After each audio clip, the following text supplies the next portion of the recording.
शहर के एक बड़े म्यूजियम के बेसमेंट में कई पेंटिंग्स रखी हुई थी। ये वे पेंटिंग्स थीं जिन्हें प्रदर्शनी कक्ष में स्थान नहीं मिला था। लंबे समय से बेसमेंट में पड़ी पेंटिंग्स पर मकड़ियों ने जाला बना रखा था। बेसमेंट के कोने में पड़ी एक पेंटिंग पर एक मकड़ी ने बड़ी ही मेहनत से बड़ा सा जाला बुना हुआ था। वह उसका घर था और वह उसके लिए दुनिया की सबसे प्यारी चीज थी। वह उसका विशेष रूप से ख्याल रखा करती थी। एक दिन म्यूजियम की साफ सफाई और रख रखाव कार्य शुरू हुआ। इस प्रक्रिया में बेसमेंट में रखी कुछ चुनिंदा पेंटिंग्स को म्यूजियम के प्रदर्शनी कक्ष में रखा जाने लगा। ये देख म्यूजियम के बेसमेंट में रहने वाली कई मकड़ियां अपना जाला छोड़ अन्यत्र चली गई। लेकिन कोने की पेंटिंग की मकड़ी ने अपना जाला नहीं छोड़ा। उसने सोचा कि सभी पेंटिंग्स को तो प्रदर्शनी कक्ष में नहीं ले जाया जाएगा, हो सकता है इस पेंटिंग को भी न ले जाया जाए। कुछ समय बीतने के बाद बेसमेंट से और अधिक पेंटिंग्स उठाई जाने लगी। लेकिन तब भी मकड़ी ने सोचा कि ये मेरे रहने की सबसे अच्छी जगह है, इससे बेहतर जगह मुझे कहाँ मिल पाएंगी। वह अपना घर छोड़ने को तैयार नहीं थी, इसलिए उसने अपना जाला नहीं छोड़ा।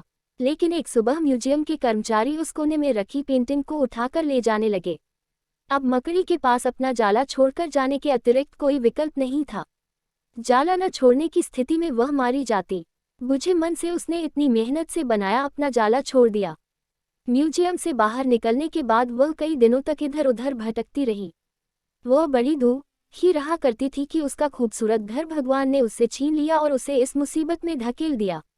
वह म्यूजियम के अपने पुराने घर के बारे में सोचकर और दुखी हो जाती कि उससे अच्छा स्थान अब उसे कभी हासिल नहीं होगा। लेकिन उसे अपने रहने के लिए स्थान तो खोजना ही था, इसलिए वह लगातार प्रयास करती रही।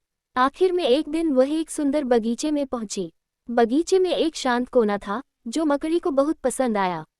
उसने फिर से मेहनत प्रारंभ की और कुछ ही दिनों में पहले से भी सुंदर जाला तैयार कर लिया। यह उसका अब तक का सबसे खूबसूरत घर था। अब वह खुश थी कि जो हुआ अच्छा ही हुआ, अन्यथा वह इतने सुंदर स्थान पर इतने सुंदर घर में कभी नहीं रह पाती। वह खुशी खुशी वहां रहने लगी।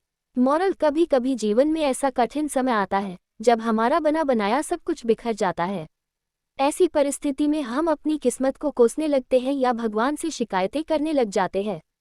लेकिन वास्तव में कठिन परिस्थितियों हमारे हौसले की परीक्षा है। यदि हम अपना हौसला मजबूत रखते हैं और कठिनाइयों से जूझते हुए जीवन में आगे बढ़ते जाते हैं, तो परिस्थितियां बदलने में समय नहीं लगता।